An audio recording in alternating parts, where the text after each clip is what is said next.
Good morning, class. I hope all of you fine and don't waste our time. Start the class. Okay. Today's topic is चिड़िया और किसान chapter 10. Okay पहले chapter हम आपको पढ़ा चुके हैं. इस बेसिस पे आज आपका रिवीजन है. ओके रिवीजन टेस्ट लेने से पहले हम अपने चैप्टर को पूछने से पहले समझने से पहले हम आज एक बार फिर चिड़िया और किसान के बारे में संक्षेप में जान लेते हैं कि इसकी स्टोरी क्या थी. चिड़िया और किसान ये कहानी है एक चिड़िया की जिसके पास एक खूबसूरत सा दाना होता है. वो दाने को पा करके बहुत खुश होती है. वो एक डाल पर बैठी होती है. तभी उसके नीचे से एक लोमड़ी गुजरती है. लोमड़ी कहती है, चिड़िया क्या हुआ, तुम इतनी खुश क्यों हो? तो वो कहती है कि मेरे पास दुनिया का सबसे खूबसूरत सा दाना है, इसलिए मैं आज बहुत खुश हूँ. तो वो कहती है, तुम बेवकूफ हो क्या, इतने दाने में कौन खुश हो लेता है, इसको खत्म कर लोगी तब क्या करोगी? फिर चिड़िया बहुत उदास हो जाती है. कहती ये बात तो लोमड़ी की सही है. फिर ऐसी उदास रहती है. शाम का वक्त होता है, मौसम चेंज हो जाता है, ठंडा ठंडा मौसम होता है, ठंडी ठंडी हवाएं चल रही होती हैं. तो चिड़िया उसी हवा के साथ में बहकने लगती है और खूब इंजॉय करने लगती है.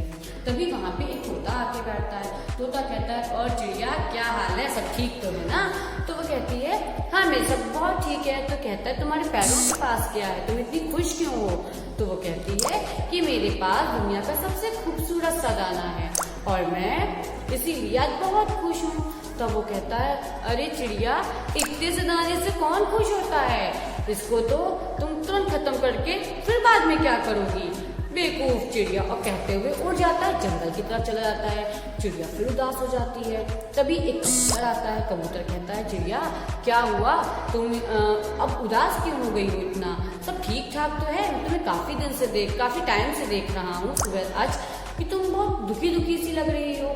तो कबूतर से कहती है, मेरे पास एक दाना है और वो दाना जब खत्म हो जाएगा तब क्या करूंगी? तब कबूतर कहता है, अरे चिड़िया दाना तो है ना, कम से कम अगर दाना है तो उम्मीद है तो सब कुछ है, और सब कुछ है तो इसका मतलब अनगिनत से काफी एक दाने से काफी अनगिनत दाने हो सकते हैं. तो चिड़िया खुश होने लगती है, पर उसे कुछ ढंग से समझ में नहीं आता है. ये सोचते हुए चली जाती है. जब एक किसान के खेत के पास जाती है तभी वहां उसे किसान दिखता है. कहते, किसान भैया क्या कर रहे हो?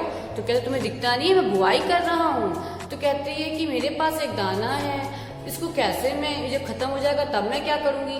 तो किसान कहता है, अरे एक दाना है तो इसका मतलब सब कुछ है, जाओ इस दाने को वहां पे बो दो जा करके, और फिर ये जब दाना कई दानों में बदलेगा तब मैं तुम उसको आकर के ले जाना अपने हिस्से का दाना.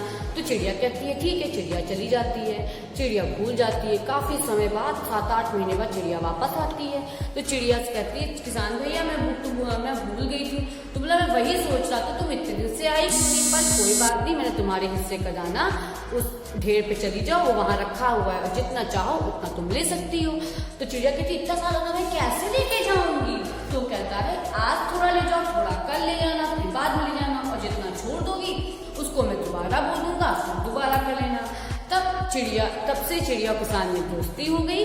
चिड़िया हर बार अपने हिस्से का दाना ले जाती थी और कुछ दाना छोड़ जाती थी, और वो कुछ बचे हुए दाने को किसान दोबारा अपने खेत में बो देता था, जिससे चिड़िया को हर बार उसका खाने का इंतजाम हो जाता था. तब से लेके आज तक चिड़िया और किसान में यही फ्रेंडशिप चली आ रही है. आई होप सो क्लास आपको स्टोरी पसंद आई होगी और अच्छी भी लगी होगी. तो अब इस स्टोरी से तो बहुत कुछ सीखने को मिला हमें कि हमें कभी निराश होकर नहीं बैठना चाहिए. और जैसा कि इसने बताया कबूतर ने कि उम्मीद है तो सब कुछ है, आज एक है तो कल अकेला होगा.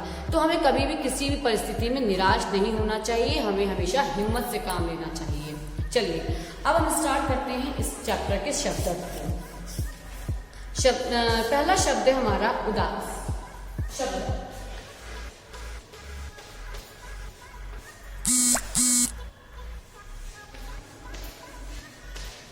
शब्दों के अर्थ जानना हमारे लिए बहुत जरूरी है, क्योंकि जब तक हम शब्दों के अर्थ नहीं जानेंगे तो हम असल मायने में पाठ को समझने में हमें आसानी नहीं होगी. उदास माने चिड़िया बहुत उदास थी, मतलब चिड़िया बहुत दुखी थी.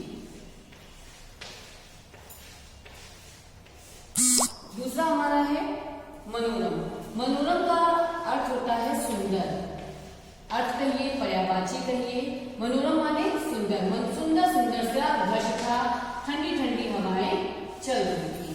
तीसरा है हमारा अनमने।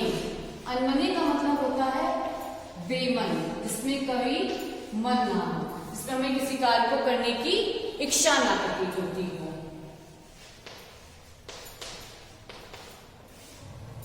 फिर हमारा आता है साझेदारी।